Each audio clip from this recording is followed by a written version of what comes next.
National saving certificate short में बोला जाए तो एनएससी पोस्ट ऑफिस के द्वारा चलाई जाने वाली एक ऐसी स्कीम है जिसमें आप अपने पैसे को बचा सकते हैं और उसे बढ़ा सकते हैं। आज की इस वीडियो में हम जानने वाले हैं कि किस तरीके से एनएससी काम करता है, इसके लिए क्या इंपॉर्टेंट रूल्स एंड रेगुलेशंस बनाए हैं इंडियन गवर्नमेंट ने, टैक्स का क्या कैसा रहता है, कितने रुपए आप इसमें जमा करते हैं तो कितने टाइम के बाद कितना रुपया आपको इसमें मिलेगा। बहुत सारी चीज़ें हम जानने वाले हैं अबाउट एनएससी, तो इस वीडियो को अंत तक ज़रूर देखिएगा। हेलो एंड वेलकम फ्रेंड्स, मेरा नाम है अनूप सिंह और आप देख रहे हैं आपका अपना YouTube channel. So let's get started. जैसा कि हमने पहले बात किया कि एनएससी एक टाइप का नेशनल सेविंग सर्टिफिकेट यानी कि बचत प्रमाण पत्र है। अब आप इसे उपयोग किस तरीके से करते हैं, देखिए आपने पोस्ट ऑफिस में जाकर पैसे जमा करने होते हैं और उसके बाद आपको ये सर्टिफिकेट मिलता है और इस सर्टिफिकेट को आपको अपने पास रखना होता है। ये 5 साल के लिए रखना होता है और 5 साल तक आपको इस पे ब्याज मिलता रहता है, एकत्रित होता रहता है और 5 साल के बाद जब आपका दिया हुआ अमाउंट मैच्योर हो जाता है पूरी तरीके से, उसके बाद आप इस सर्टिफिकेट के बदले में अपना पैसा ब्याज सहित वापस ले सकते हैं। पर बीच में भी बहुत सारी चीज़ें होती हैं। वैसे इसके बहुत सारे फ़ायदे भी होते हैं, जैसे कि आपको अदर बैंक्स में जितने भी सेविंग्स वाले स्कीम्स मिल जाएंगे उन सभी में जितना भी ब्याज आपको मिलता है, एनएससी का ब्याज उन सभी से ज़्यादा होता है। एनएससी का सबसे बड़ा फायदा ये होता है कि एनएससी को कोई बच्चा भी खरीद सकता है। शर्त यह है कि उसकी उम्र 10 साल से अधिक होनी चाहिए और एनएससी को खरीदने के लिए सबसे महत्वपूर्ण चीज़ है कि आप भारत के नागरिक होने चाहिए। एनएससी में एक और बड़ी खास बात होती है कि इसे आप अकेले भी खरीद सकते हैं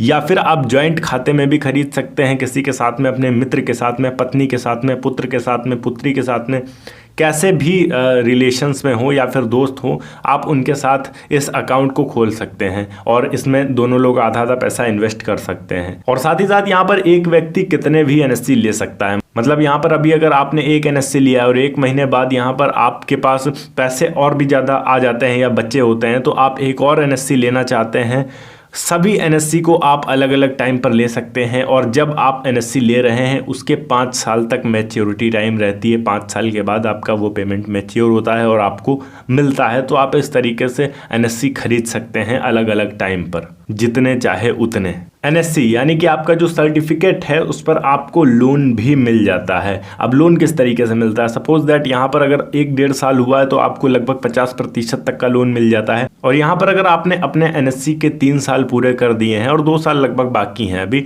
तो आपको यहाँ पर 90 से 100% तक का लोन भी मिल जाता है। मतलब अगर आपने 10 लाख रुपए की एनएससी ली है तो आपको लोन के रूप में 3 सालों के बाद लगभग 9 लाख से 10 लाख रुपए तक पूरे के पूरे लोन पर भी मिल जाते हैं। इसमें आपको नॉमिनेशन का भी ऑप्शन मिलता है कि आप जब एनएससी कर रहे हैं तो आप अपने पुत्र के नाम पे, पत्नी के नाम पे या फिर किसी रिलेटिव मित्र के नाम पे या किसी के भी नाम पर आप नॉमिनेशन कर सकते हैं, उसे नॉमिनी बना सकते हैं कि कल को अगर आपके साथ कोई हादसा हो जाता है तो आपका ये जो एनएससी अमाउंट है ये उसको मिल जाएगा आसानी से। यहाँ लोगों का एक बड़ा सवाल ये होता है कि क्या हमें टैक्स के ऊपर छूट मिलती है, क्योंकि हर कोई टैक्स बचाना चाहता है। तो एक फाइनेंशियल ईयर के दौरान यहाँ पर आपको 1.5 लाख रुपए तक के एनएससी के ऊपर सेक्शन 80C के तहत छूट मिलती है। अगर आप 1.5 लाख से ऊपर जाते हैं तो यहाँ पर आपको ज़्यादा छूट नहीं मिलती है।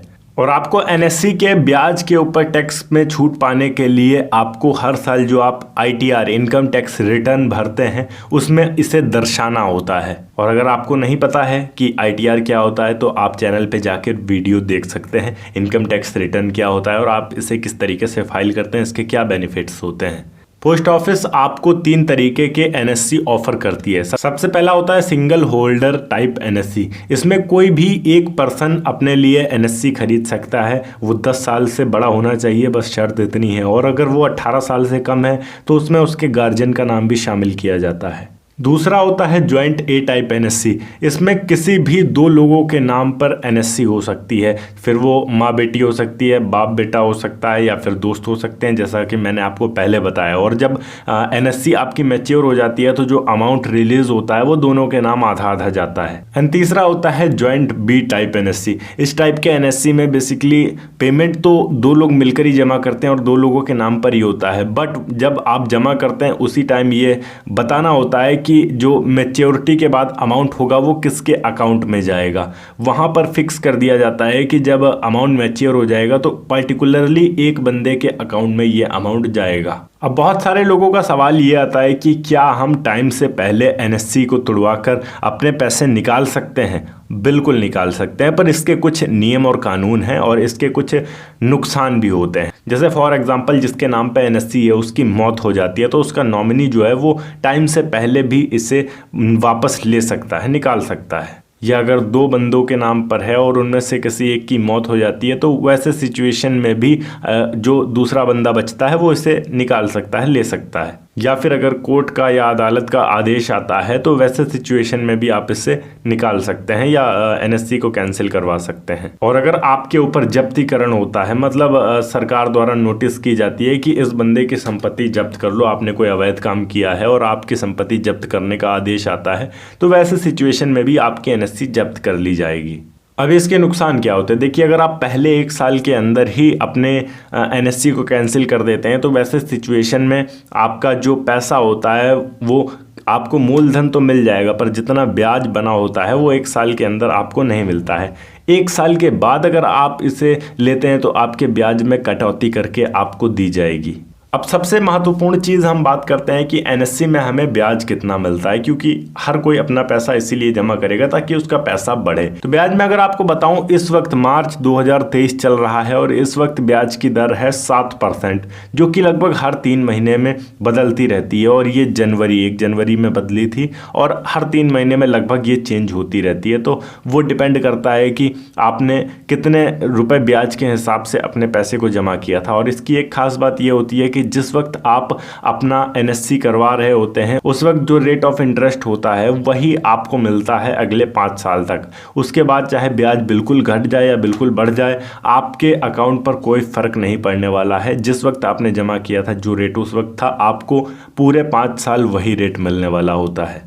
फॉर एग्जाम्पल यहाँ पर हम मान लेते हैं कि अगर आपने 10 लाख रुपए इन्वेस्ट किए हैं तो लगभग 13.5 लाख रुपए के आसपास आपको मिलते हैं अगले 5 साल के बाद। उम्मीद करता हूँ कि आपको समझ में आया होगा एनएससी क्या होता है। अगर वीडियो अच्छी लगी हो तो वीडियो को लाइक करके चैनल को सब्सक्राइब जरूर कर दीजिएगा। मैं मिलता हूँ आपको नेक्स्ट वीडियो में एक नए टॉपिक के साथ। तब तक के लिए जय हिंद, वंदे मातरम।